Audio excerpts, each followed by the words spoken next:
ഇതൊരു പ്രതിസന്ധി തന്നെയാ. എനിക്കങ്ങനെ തോന്നുന്നില്ല. മായച്ചി, ഇന്നലെ വരെ നമ്മൾ ജ്യോതിയെ എതിർത്തിരുന്നവരാ. ഒരു കുഞ്ഞുണ്ടാവാത്തതിൽ എനിക്ക് നല്ല വിഷമമുണ്ട്. നിങ്ങൾക്കുണ്ട്.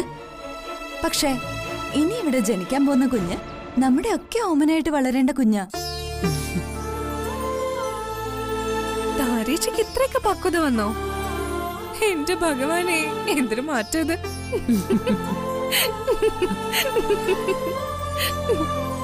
മാറ്റം പ്രകൃതി നിയമമല്ലേ. അവള് മാത്രമല്ല, ഞാനും മാറി. എനിക്ക് കുറച്ച് കുശുമ്പൊക്കെ ഉണ്ടായിരുന്നു. പക്ഷേ പിന്നെ ആലോചിച്ചപ്പോ അതിന്റെ ഒന്നും ആവശ്യമില്ലാന്ന് തോന്നി. ജ്യോതിക്കും DKയ്ക്കും ഒരു കുഞ്ഞുണ്ടാവുന്നതിനേക്കാൾ വലിയൊരു സന്തോഷം ഇപ്പൊ ഈ വീട്ടിലില്ല. അപ്പോ നല്ല ബുദ്ധി തിരിച്ചു വന്നു അല്ലേ? നന്നായി. അതൊക്കെ ശരിയാ.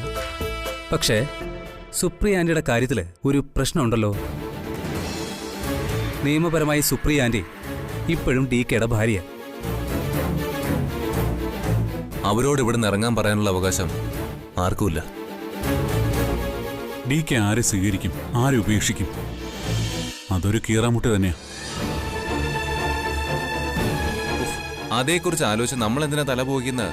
ഒരാൾക്ക് 2 ഭാര്യമാരെന്ന് പറയുന്നത് ഇന്നത്തെ കാലത്ത് വലിയ പുതുമയൊന്നുമല്ല.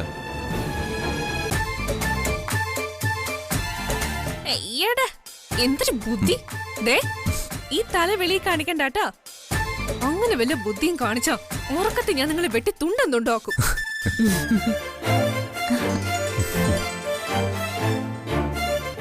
സുപ്രിയന്റെ ഇങ്ങോട്ട് വന്നതിന് പിന്നിൽ അവർക്കൊരു തീരുമാനം ഉണ്ടാവും. അതിന് പരിഹാരം കാണേണ്ടത് DKയും ജ്യോതിയും. അതെന്താണെന്ന് അറിയുന്നവരെ നമ്മൾ എന്തിനാ ചുമ്മാ ആലോചിച്ച് തലപോയിക്കുന്നേ? നമ്മളിപ്പോ അതൊന്നും ചിന്തിക്കണ്ട. ജ്യോതിയുടെ കുഞ്ഞ്, അതിന്റെ വരവിന് വേണ്ടി ചുമ്മാ കാത്തിരുന്നാ മതി. ബാക്കിയൊക്കെ അതിന്റെ വഴിക്കങ്ങ് പൊയ്ക്കോളൂ.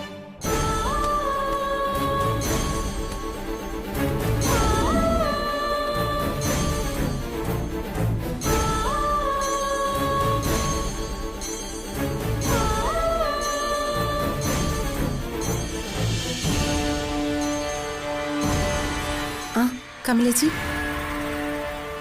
ഞാൻ വൈകുന്നേരം എത്തൂട്ടോ. എന്റെ മുറിയിന്ന് വൃത്തിയാക്കി ഇട്ടോളൂ. ഇല്ല, അതൊക്കെ ഞാൻ വന്നിട്ട് പറയാം. ശരി.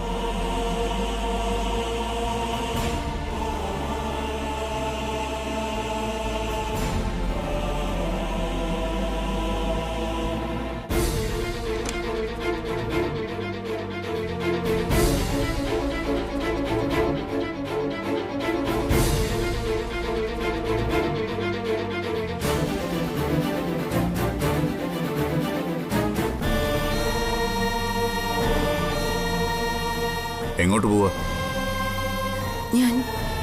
ഞാനിനി ഇവിടെ നിന്നാ ശരിയാവില്ല. ഞാൻ പോവാ. ഒളിച്ചോടി പോവുകയാണോ? നീ എങ്ങോട്ടായി പോകുന്നത്? ഇങ്ങോട്ട് നീ കയറി വന്നത് ഞങ്ങളാരും വിളിച്ചിട്ടൊന്നുമല്ലോ. നിന്റെ ഇഷ്ടത്തിന് നീ കയറി വന്നു. അതും നിന്റെ അനിയത്തിയുടെ വേഷം കെട്ടി. ഇപ്പൊ നീ ആരാണെന്ന് എല്ലാവർക്കും ബോധ്യമായി. നിന്നോട് ഞങ്ങൾ ചോദിച്ച ചോദ്യത്തിനൊന്നും നീ ഇതുവരെ ഉത്തരം പറഞ്ഞിട്ടുമില്ല. DK, എന്നെ തടയരുത് പ്ലീസ്. ഇപ്പോഴും എന്റെ ഭാര്യ നീ. ഇവിടെ നിന്ന് എങ്ങോട്ട് പോകാനും എന്റെ സമ്മതം വേണം. അല്ലെങ്കിൽ തന്നെ എങ്ങോട്ടാ പോകുന്നത്? എന്തിനാ പോകുന്നത്? സുപ്രിയാന്റിയുടെ കുടുംബം ഇതല്ലേ?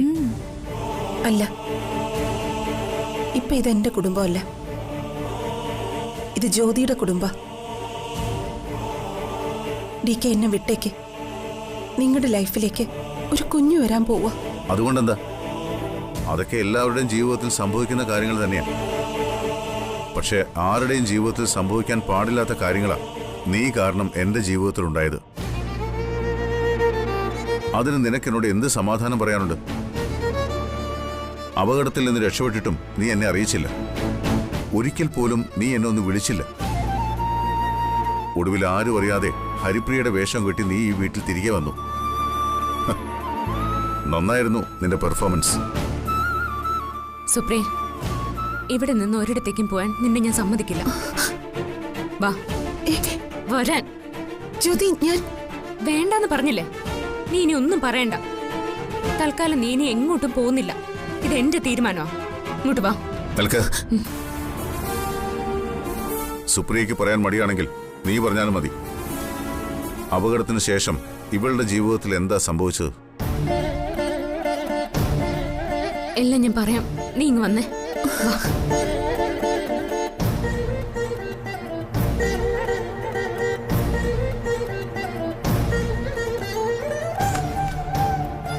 ജ്യോതി, സുപ്രിയ, നീ ഇനി ഇവിടെ തന്നെ ജീവിക്കും. മരിക്കുമ്പോ DK ഞങ്ങളും എല്ലാവരും നിന്റെ കൂടെ ഉണ്ടാവണമെന്നല്ലേ നിന്റെ ആഗ്രഹം? അതിനു മുമ്പ് ഞങ്ങളുടെ കുഞ്ഞിനെ നിനക്ക് കാണണ്ടേ? അതിനെ കൊണ്ട് നിന്നെ അമ്മയെന്ന് വിളിപ്പിക്കണ്ടേ? എനിക്ക് DKയുടെ ചോദ്യത്തിനൊന്നും മറുപടി പറയാൻ കഴിയുന്നില്ല ജ്യോതി.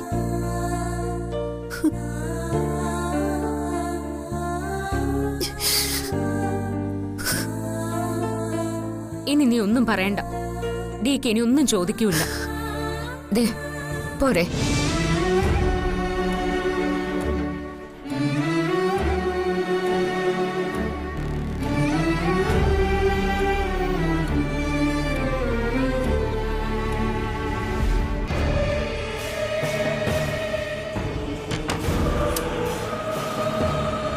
എന്തിനാ വാതിലടച്ച്? അകത്ത് സംസാരിക്കുന്ന പുറത്ത് കേൾക്കണ്ടെന്ന് കരുതി. നേരത്തെ ഞാൻ ചോദിച്ച ചോദ്യത്തിനുള്ള ഉത്തരം നിനക്കറിയാം. പറയൂ, സുപ്രിയയുടെ കാര്യത്തിൽ എന്താ സംഭവിച്ചത്? അപകടത്തിന് ശേഷം അവളുടെ ജീവിതത്തിൽ എന്താ സംഭവിച്ചത്? ഇതുവരെ ഞങ്ങളെല്ലാം മറന്ന് ജീവിച്ചവൾ ഇപ്പൊ എന്തിനാ വന്നത്? സമാധാനമായിട്ട് മരിക്കാൻ. എന്തേ വിശ്വാസം വരുന്നില്ലേ? എന്ന് വിശ്വസിക്കണം. അവളുടെ മുന്നിൽ ഇനി മരണം മാത്രമേ ഉള്ളൂ.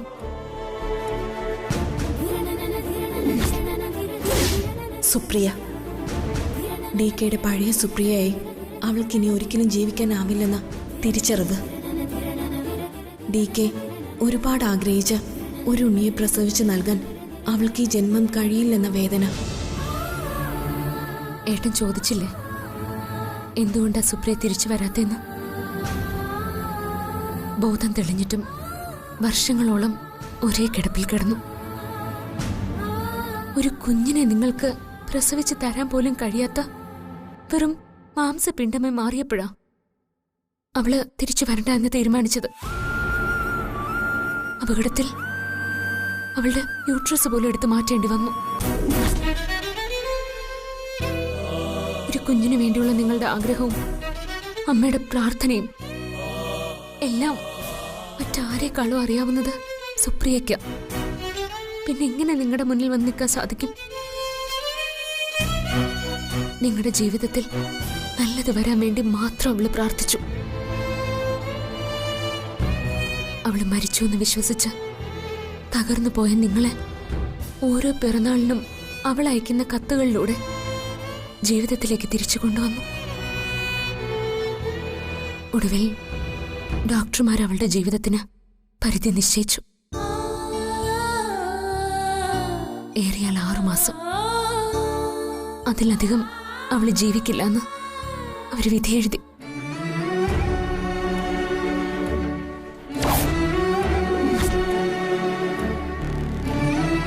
അപ്പോഴാ അവസാനത്തെ കത്ത് അവള് നിങ്ങൾക്ക് എഴുതിയത്.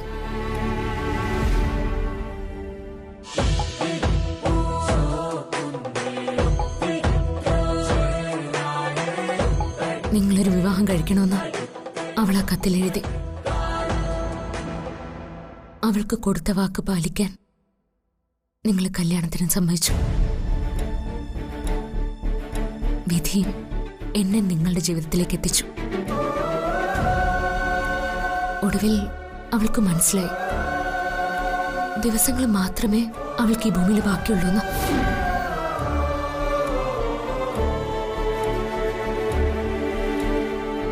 തനിക്ക് പ്രിയപ്പെട്ടതെല്ലാം ഒരിക്കൽ കൂടി കാണാൻ, പ്രാണന് തുല്യം അവളെ സ്നേഹിച്ച നിങ്ങളുടെ സാമീപ്യത്തിൽ കുറച്ചു ദിവസം ഒന്ന് താമസിക്കാൻ, നമ്മുടെ ജീവിതം അടുത്ത് നിന്ന് കണ്ട് സന്തോഷിക്കാൻ, അവളുടെ സ്വപ്നങ്ങളും ആഗ്രഹങ്ങളും നിറഞ്ഞു നിൽക്കുന്ന ഈ വീട്ടില് നിങ്ങളുടെ മടിയിൽ കിടന്നൊന്ന് മരിക്കാൻ, നിങ്ങളുടെ കൈ പിടിച്ച് മരണത്തിലേക്ക് പോകാൻ. അതിനാ സുപ്രിയ വന്നത്.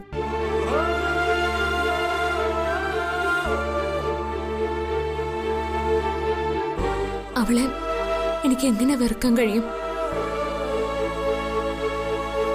ജനിക്കാൻ പോകുന്ന നമ്മുടെ കുഞ്ഞിന്റെ മുഖം അവസാനമായിട്ടൊന്ന് കണ്ടിട്ട് ആ കുഞ്ഞിനെ ഒന്ന് മടിയിൽ വെച്ച് കൊഞ്ചിച്ചിട്ട് അവൻ അമ്മയെന്ന് വിളിക്കുന്നത് കേട്ടിട്ട് മരിക്കണമെന്നോ ഇപ്പൊ അവളുടെ അവസാനത്തെ ആഗ്രഹം. പക്ഷെ കഴിയില്ലേട്ടാ. ഏത് നിമിഷവും. എന്തുകൊണ്ട് ഈ കാര്യങ്ങളൊന്നും എന്നോട് നേരത്തെ പറഞ്ഞില്ല? ലോകത്തിന്റെ ഏത് കോണിൽ കൊണ്ടുപോയാലും എത്ര പണം മുടക്കേണ്ടി വന്നാലും ഞാൻ അവളെ ചികിത്സിക്കുമായിരുന്നില്ലേ? മരണത്തിന് വിട്ടുകൊടുക്കാതെ അമേരിക്കയിലോ ജർമ്മനിയിലോ എവിടെയെങ്കിലും കൊണ്ടുപോയി അവളുടെ ജീവൻ ഞാൻ തിരിച്ചു കൊണ്ടുവരുമായിരുന്നില്ലേ? കഴിയില്ലേട്ടാ. അവളിപ്പോ ഇവിടേക്ക് വന്നത് തന്നെ അമേരിക്കയിലെ ഹരിപ്രിയയുടെ അടുത്തുനിന്നാ. അവൾക്കും എല്ലാം അറിയാം. അവസാന നിമിഷങ്ങൾ നിങ്ങൾക്കരികിലിരിക്കാൻ, പ്രാണൻ കടന്നു പോകുമ്പോ നിങ്ങളെ മാത്രം അവസാനമായിട്ടൊന്ന് കാണാൻ, അതിനു വേണ്ടിട്ടാ ആ പാവ ഇവിടെ നിൽക്കുന്നത്. ഏട്ടാ, ഡോക്ടർ ഇന്നും എന്നെ വിളിച്ചിരുന്നു. ഏത് നിമിഷവും അത് സംഭവിക്കാം. ഒരു ധൈര്യത്തിന് നിങ്ങളുടെ സാമീപ്യം കൊണ്ട് രോഗം കുറഞ്ഞു വരുന്നു ഡോക്ടർമാർ അവളോട് കള്ളം പറഞ്ഞിട്ടുണ്ട്. പക്ഷെ ഡോക്ടർമാർക്കും അറിയാം, ഏതാനും മണിക്കൂറുകൾ അല്ലെങ്കിൽ ചില ദിവസങ്ങൾ, ചിലപ്പോ അപ്രതീക്ഷിതമായിട്ട് തൊട്ടടുത്ത നിമിഷത്തിലും അത് സംഭവിക്കും.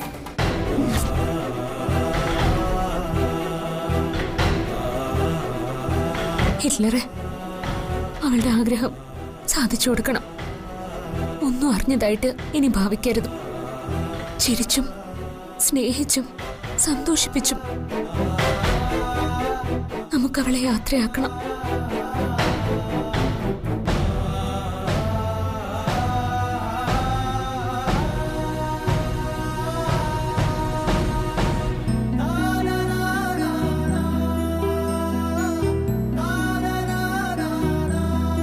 സന്തോഷായി. നിങ്ങൾക്കൊക്കെ ആ പഴയ സ്നേഹം ഇപ്പോഴും ഉണ്ടല്ലോ, അത് മതി. സുപ്രിയാന്റിയുടെ സ്ഥാനത്ത് ഇന്നും ഞങ്ങൾക്ക് മറ്റൊരാളെയും കാണാൻ സാധിച്ചിട്ടില്ല. സന്തോഷായി. ജ്യോതി DKയുടെ ഭാര്യ, ആ സ്ഥാനം ഞങ്ങൾ അവൾക്ക് കൊടുക്കുന്നുണ്ട്. പക്ഷേ സുപ്രിയാന്റി ഇപ്പോഴും ഞങ്ങൾക്ക് ആ പഴയ ആള് തന്നെയാ. ഞങ്ങൾക്കെല്ലാം സുപ്രിയാന്റിയോട് സ്നേഹവും ബഹുമാനവും മാത്രമേ ഉള്ളൂ. എന്നാലും ഒരു കാര്യം പറയാതെ വയ്യ, സുപ്രിയാന്റി DK ഉപേക്ഷിക്കണ്ടായിരുന്നു. ഞാൻ ആരെയും ഉപേക്ഷിച്ചിട്ടില്ല. അങ്ങനെ ഞാൻ ഉപേക്ഷിച്ചു പോയെങ്കിൽ നിങ്ങളെയൊക്കെ കാണാൻ ഞാൻ ഇങ്ങോട്ട് വരുമോ? എന്തിനാ ഹരിപ്രിയ എന്ന് പറഞ്ഞത്? സുപ്രിയാന്റി തന്നെയാണെന്ന് ആദ്യം തന്നെ പറഞ്ഞുകൂടായിരുന്നോ? എന്തിന്? DKയുടെയും ജ്യോതിയുടെയും ജീവിതത്തിലെ സമാധാനം കളയാനോ? എന്നിട്ട് ജ്യോതിയോട് എന്തിനാ എല്ലാം നേരത്തെ പറഞ്ഞത്? ഞാൻ മനഃപൂർവ്വം പറഞ്ഞതല്ല, അറിയാതെ സംഭവിച്ചു പോയതാ. അന്ന് ആ ഹോസ്പിറ്റലിൽ വെച്ച് ജ്യോതി അബദ്ധത്തിൽ മനസ്സിലാക്കിയതായില്ല.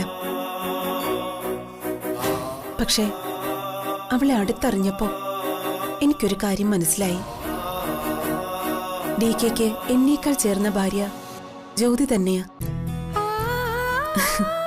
എനിക്ക് നിങ്ങളോട് ഒരു കാര്യം മാത്രമേ പറയാനുള്ളൂ. എന്നെപ്പോലെ തന്നെ നിങ്ങൾ അവളെയും കാണണം, സ്നേഹിക്കണം, ബഹുമാനിക്കണം. ഞാൻ തന്നെ അവൾ. ജ്യോതിയോടൊരിത്തിരി അസൂയ ഉണ്ടായിരുന്നു എന്നുള്ളത് നേരാ. പക്ഷേ അവളൊരു കുഞ്ഞിന്റെ അമ്മയാവാൻ പോന്നു അറിഞ്ഞപ്പോ മുതൽ ഞങ്ങളതെല്ലാം കളഞ്ഞു. ആ കുഞ്ഞിന് വേണ്ടിയുള്ള കാത്തിരിപ്പിലാ ഞങ്ങളെല്ലാവരും. സുപ്രിയാന്റി ഇനി തിരിച്ചു പോവോ? അതിന് ജ്യോതി DK സമ്മതിക്കുമെന്ന് എനിക്ക് തോന്നുന്നില്ല. പോണം, പോയേ പറ്റൂ. എന്റെ യാത്ര തടയാൻ ആർക്കും കഴിയില്ല. അത് നേരത്തെ തീരുമാനിക്കപ്പെട്ടതാ. പോയേ പറ്റൂ.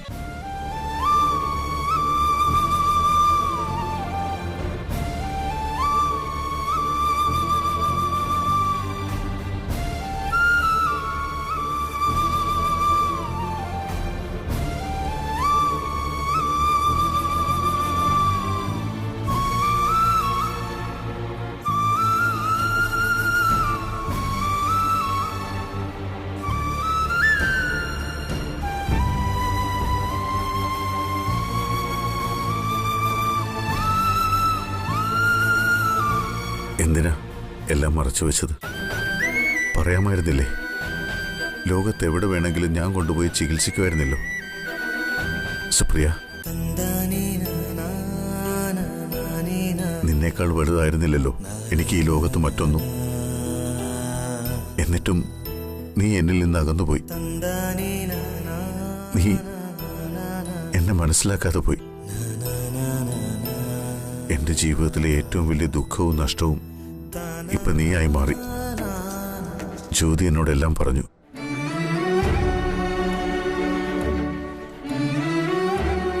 അതെല്ലാം സത്യമാണ് ഡി കെ.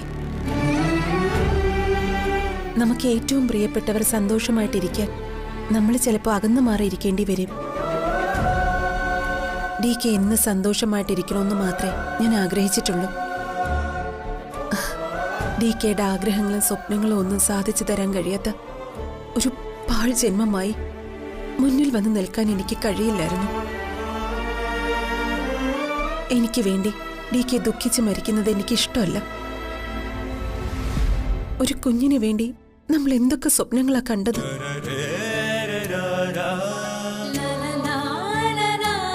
അതൊന്ന് സാധിച്ചു തരാൻ എനിക്ക് ജന്മത്തെ സാധിക്കില്ല.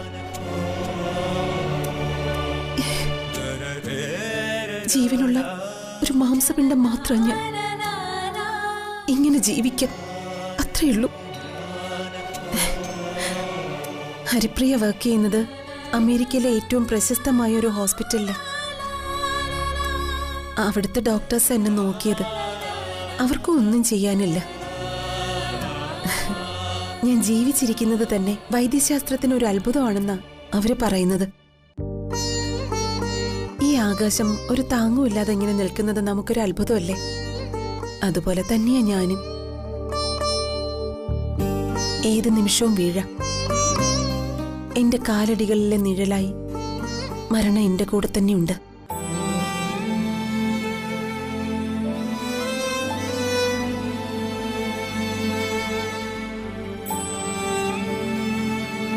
വിഷമിക്കേണ്ട ഡി കെ. ഡി കെക്ക് ജ്യോതിയെ പോലെ നല്ലൊരു ഭാര്യയെ കിട്ടിയില്ലേ? കുടുംബത്തിൽ സന്തോഷമായി. ഇപ്പതേ പണ്ട് നമ്മൾ ആഗ്രഹിച്ചതുപോലെ ഒരു കുഞ്ഞിനെ ജ്യോതി പ്രസവിക്കാൻ പോകുന്നു.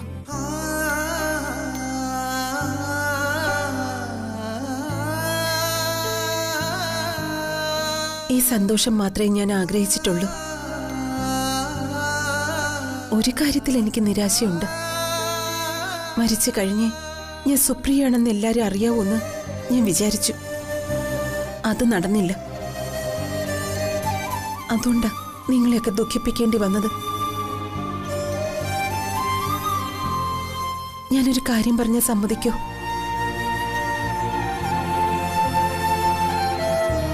രണ്ട് ദിവസത്തിനകം ഞാൻ അമേരിക്കയിലേക്ക് പോവും. ടിക്കറ്റ് ശരിയാക്കാൻ ഞാൻ ഹരിപ്രിയയോട് പറഞ്ഞിട്ടുണ്ട്. എന്റെ യാത്ര തടയരുത്, പിന്നിൽ നിന്നും വിളിക്കരുത്. നീ എന്നെ വല്ലാതെ തോൽപ്പിച്ചു കളഞ്ഞു. നീ ഇപ്പൊ പറഞ്ഞ എന്റെ ജീവിതത്തിൽ എനിക്കുള്ള സന്തോഷങ്ങളില്ലേ, അതൊന്നും ഇല്ലായിരുന്നെങ്കിലും നീ എത്ര വലിയ രോഗിയാണെങ്കിലും എനിക്ക് നീ മാത്രം മതിയായിരുന്നു.